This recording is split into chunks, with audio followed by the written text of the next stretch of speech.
नमस्कार, शोभा आई आज आपल्या किचनमध्ये तुमचं स्वागत करते। आज मी दुधी भोपळ्याचे पकोडे बनवणार आहे। सुरुवात करते।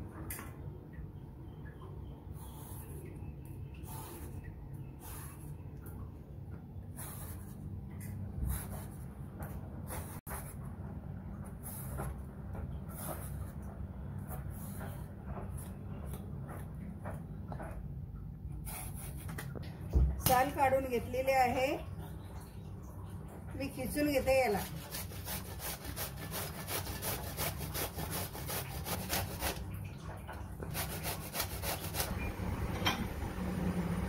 भोपळा खिसून घेतलेला आहे एकदम छानसा।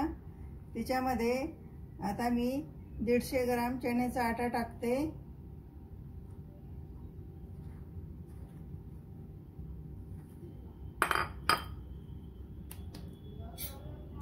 याच्यामध्ये कांदा टाकते। एक मोठा कांदा घेतलेला आहे चिरून।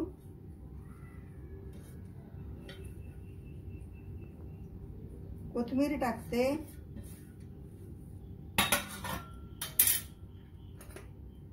याच्यामध्ये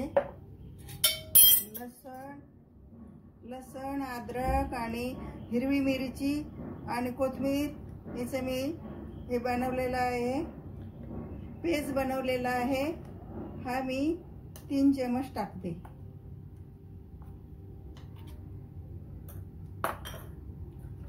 याच्यामध्ये ओवा अर्धा चम्मच टाकणार आहे। याच्यामध्ये 1 चम्मच जिरा टाकणार आहे। 1 चम्मच मसाला टाकते।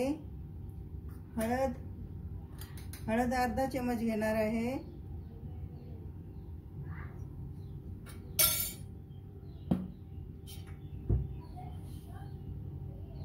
मीठ 1 चम्मच घेतलेला आहे।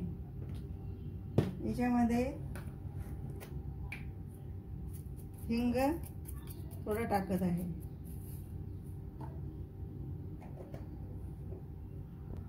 आता हे मी मिक्स करून घेणार आहे।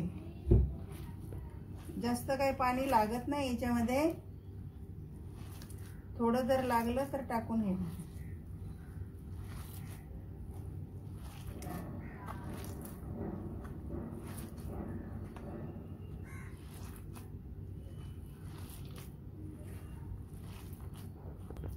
मिक्स करून घेतलेले आहे। आता याचे पकोडे तयार करून घे। कढई ठेवून तेल गरम करायला ठेवलेलं आहे। आता तळून घेते। खूप छान मस्त तपलेलं आहे तेल आणि पटकन झटपट होतंय आणि हे वस्तू सगळ्या किचन मध्ये भेटतात।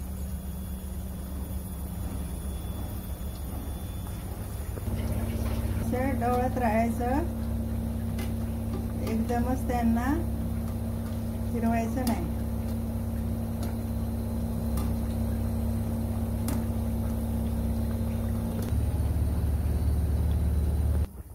खूप याला सोनेरी कलर आलेला आहे। आता काढून घेते। दुधी भोपळ्याचे पकोडे तयार झालेले आहे। गरम गरम आणि खूप छान। हे पुदिन्याच्या चटणी बरोबर खाऊ शकता।